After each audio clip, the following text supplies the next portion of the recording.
My burnout came in my corporate career a decade ago now, and I found that I have always been somebody that wants to achieve. I've been driven to achieve goals. I've always had this assumption that more is better. And that was with the amount that I worked, but also the chasing of promotions, wanting to be involved in everything, the pressure to prove my credibility, to always go above and beyond and over deliver. I am a recovering perfectionist, and I'm pretty sure that that's what's driven some of that behavior.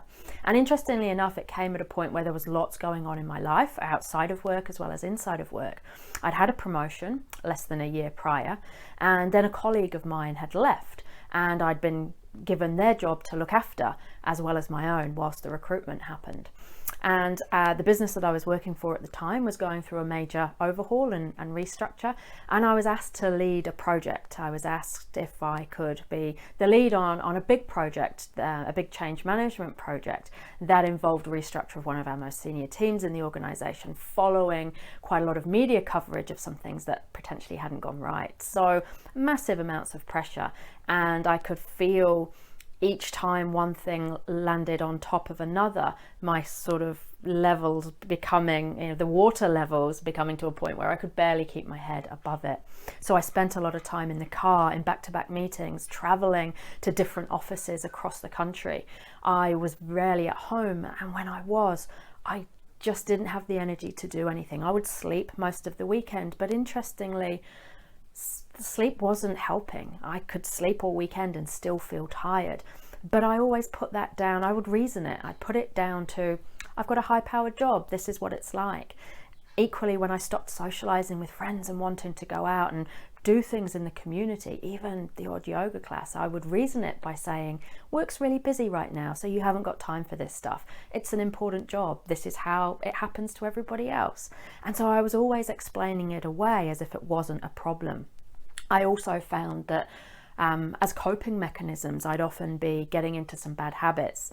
My exercise went out the window because I was too tired. I wanted to sit on the couch when I got home rather than go for a walk.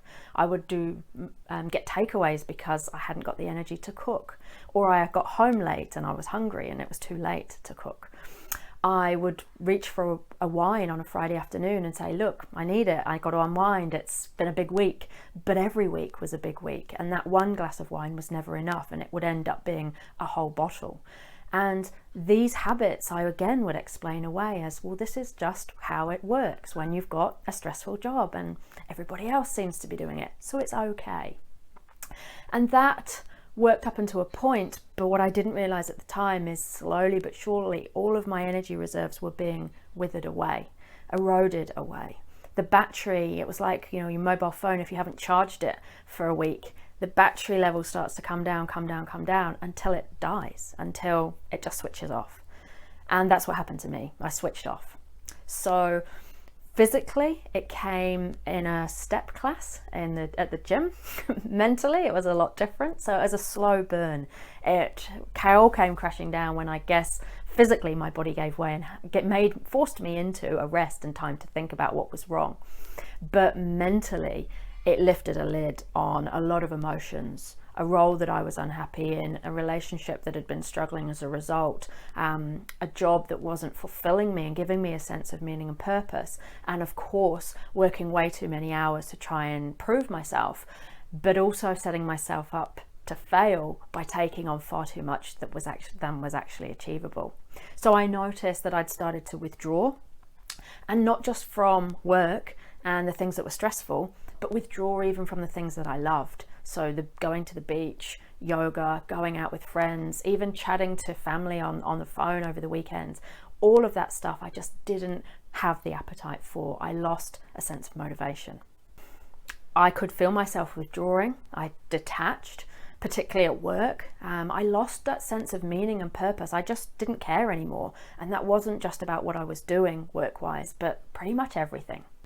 I found myself in this constant feeling of guilt. I was always not achieving enough, so I'd feel guilty that I couldn't give to the people I had outside of work. I felt guilty that I always seemed to be chasing my tail at work and spreading myself too thin. And then resentment kicked in. And I got frustrated. I got frustrated that I felt like this, that I never seemed to have enough energy, and that I was constantly trying to keep my head above water when the water levels were always rising. I was too busy to take breaks. I had a constant sense of overwhelm. And of course, this came alongside the loss of energy, the working long hours, and not being able to focus.